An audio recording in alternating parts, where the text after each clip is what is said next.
We are anonymous. We exist because power does not police itself, and because borders are not just lines on a map anymore. We track the flow of weapons, drugs, money, and human lives across continents. We map the way cartels move through streets that look normal from the outside. We connect what officials deny, what politicians spin, and what gets buried before sunrise. Tonight, we are going to walk you through what really happened in Chicago when Operation Midway Blitz went live. We are going to tell you why the raids looked like immigration arrests, but were actually something closer to counterinsurgency. And we are going to tell you why this is not just a Chicago story anymore. Before sunrise, Chicago was still under a sheet of cold fog. People were heading to overnight shifts, bakeries were pulling first trays, and delivery trucks were lining up along industrial blocks. But inside a locked command center near Midway Airport, the situation did not feel like a police sweep. It felt like a war room. Screens glowed red against concrete walls. Aerial feeds and warehouse floor plans were projected side by side. Radio chatter sounded like countdown language. This was not routine enforcement. This was federal doctrine. ICE tactical units, DA special operations teams, FBI hostage rescue squads, Chicago SWAT, all moving under a single command tree inside the Department of Homeland Security. The mission had a name, Operation Midway Blitz. It hit the streets at exactly 5:30 in the morning. Convoys of unmarked vehicles rolled into Little Village, Cicero Bridge View, Brighton Park, and Joliet at the same moment. Entry teams carried sealed orders, and coordinates revealed only minutes earlier. Helicopters flew low enough to rattle loose metal along alleys, using infrared to search for bodies and weapons through fog. Every unit had a designated red dot on the command screen. Every red dot was a target. This was sold publicly as an immigration operation to find undocumented migrants. But that was not the full picture. Federal officials later confirmed that Midway Blitz was built to dismantle a cartel logistics node that had already embedded itself inside American neighborhoods. More than 550 people were detained across Illinois in the first 2 weeks alone. Many were from Mexico, Guatemala, Honduras, and El Salvador. Some had records going back years. Some had crossed the border only recently.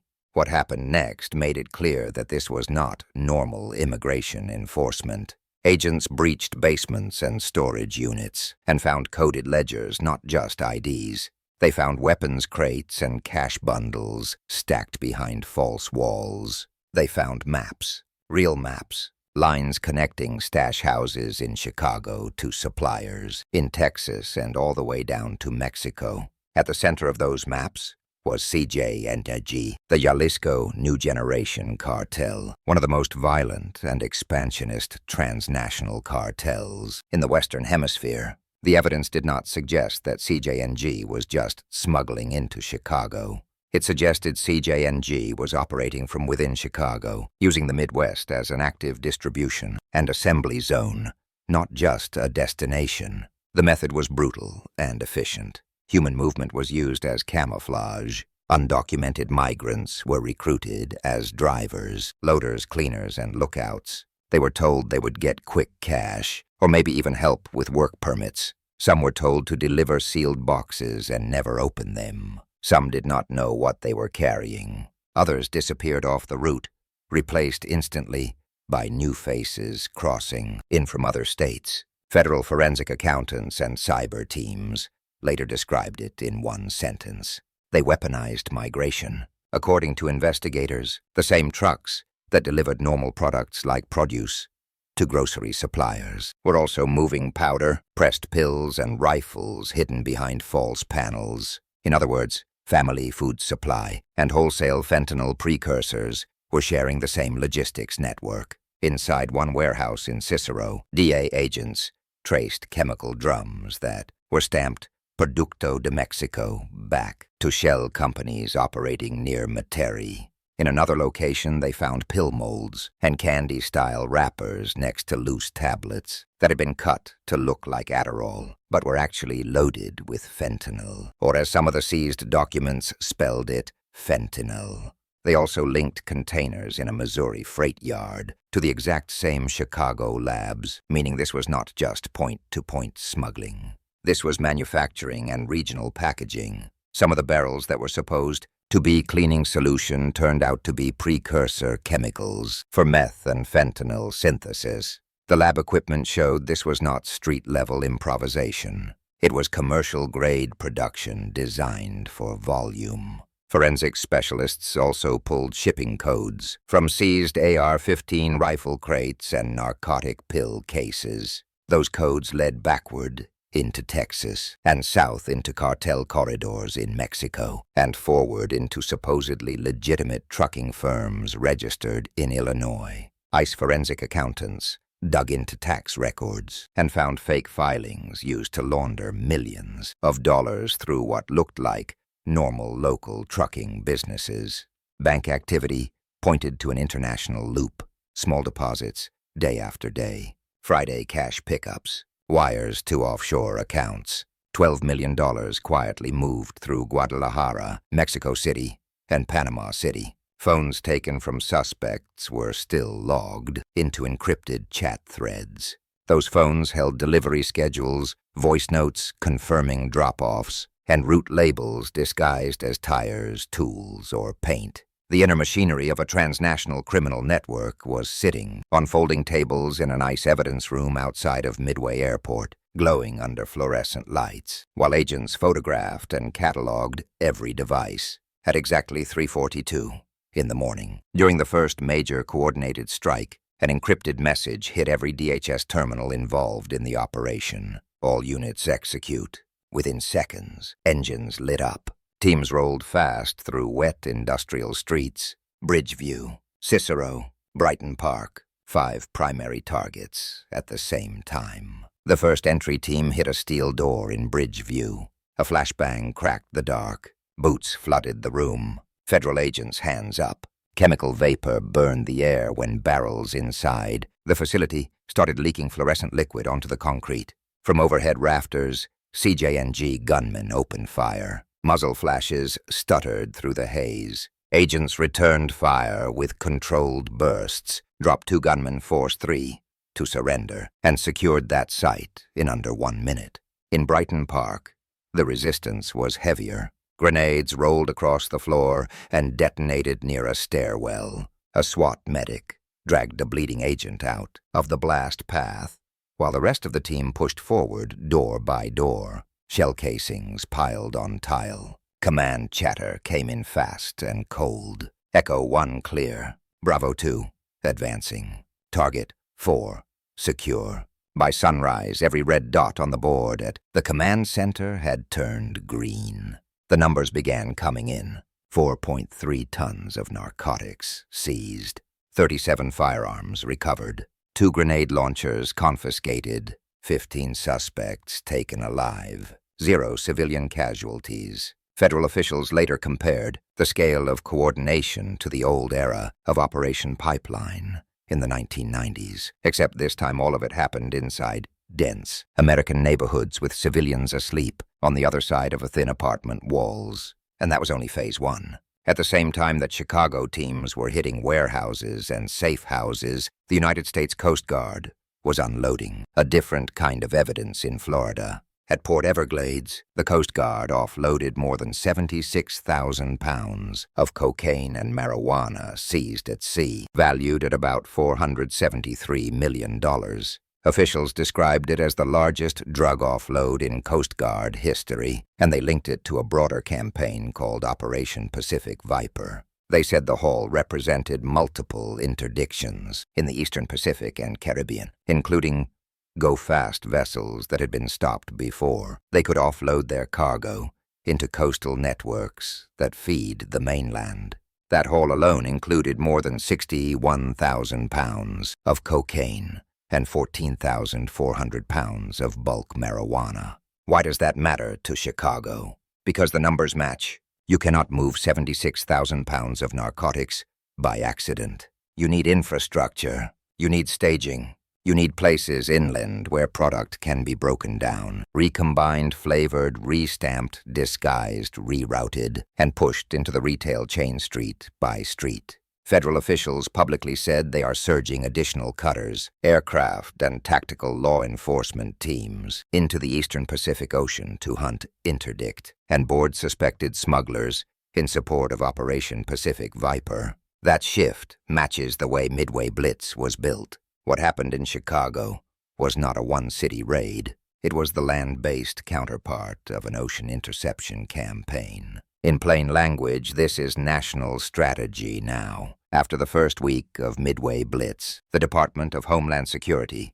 quietly elevated the national threat posture to what internal briefings called Code Amber.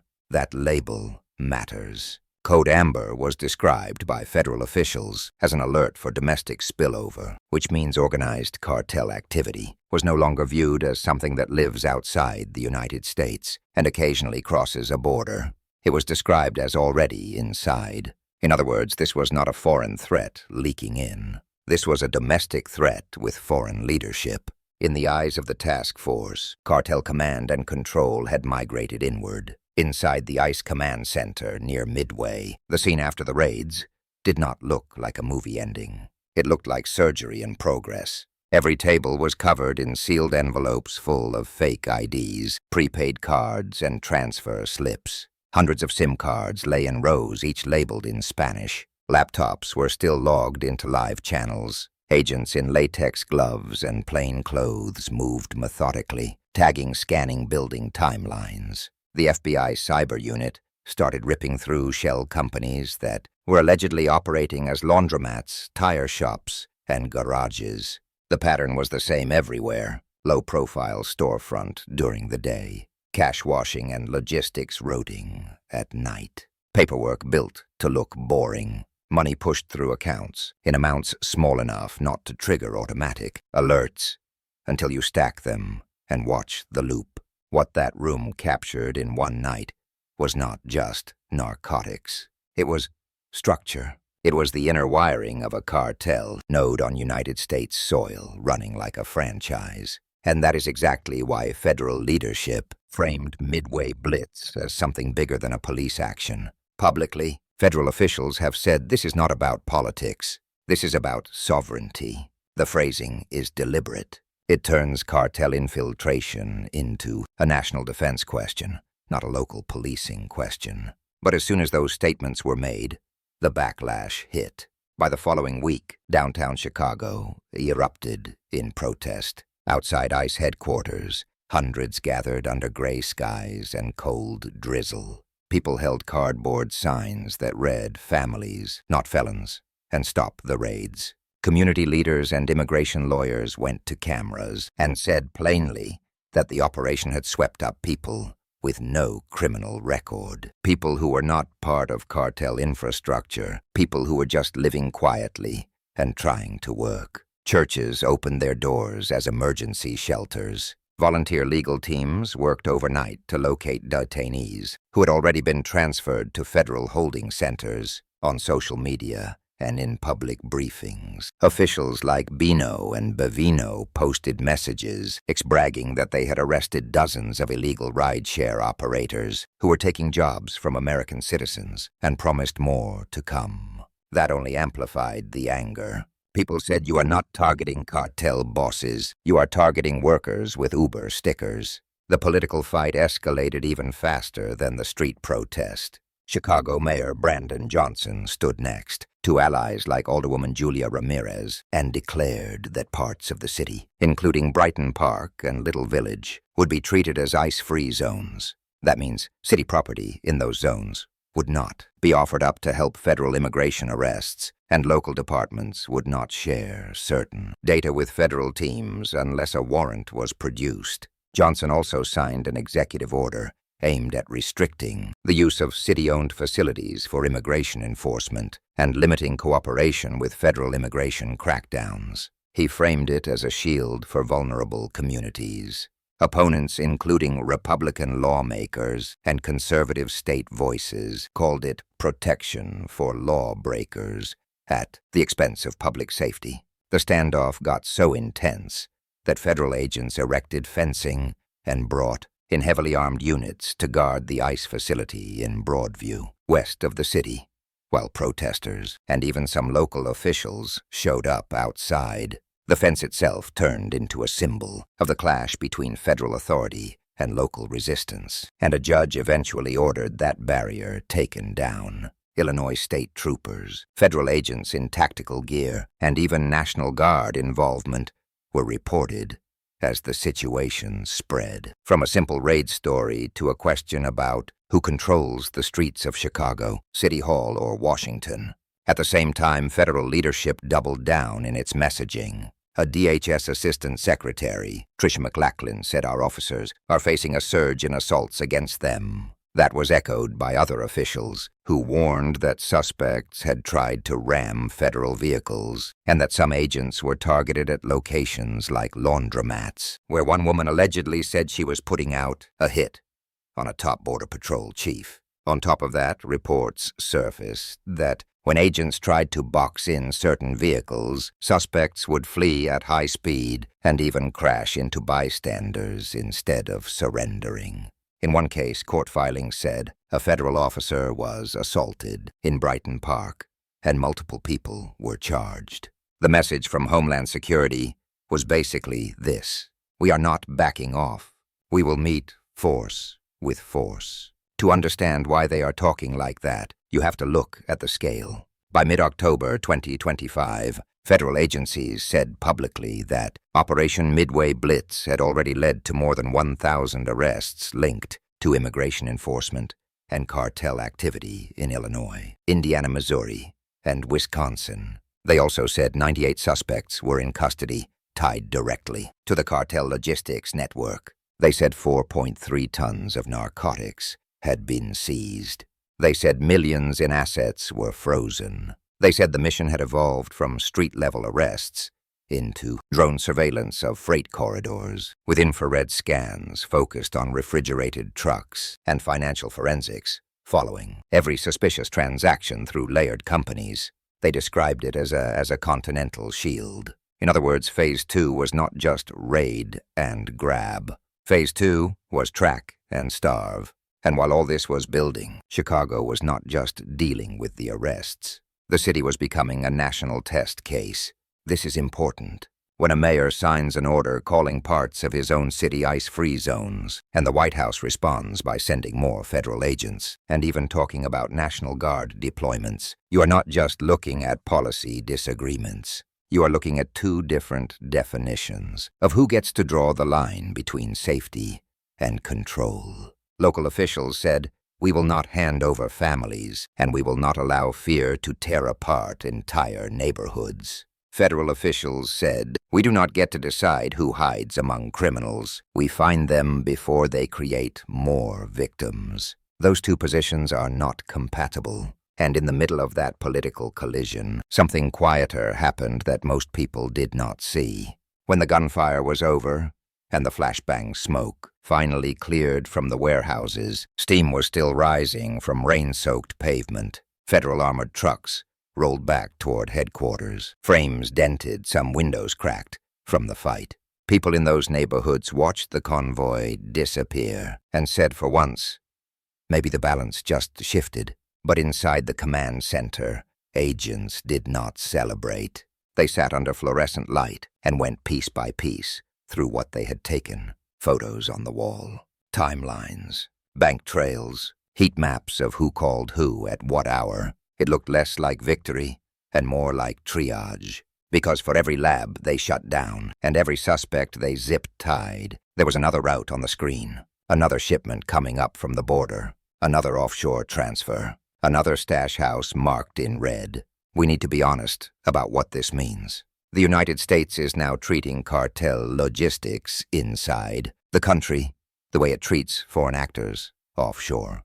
The Coast Guard is boarding and seizing at sea in campaigns like Operation Pacific Viper, pulling 76,000 pounds of narcotics in just a few months and saying publicly that it is enough lethal product to wipe out the entire population of Florida through overdose, which is not just statistics, that is messaging. At the same time, ICDA, FBI, and local SWAT teams are conducting synchronized raids in major American cities that look and sound like special operations. Helicopters, encrypted command traffic, infrared targeting through city fog, urban breach tactics, grenade impacts bouncing down stairwells, agents pulling wounded teammates to safety while still clearing rooms. That is how a country behaves when it decides that criminal networks have crossed the line from a profit-seeking to insurgent. This is where we are now. The border is no longer just a fence in Texas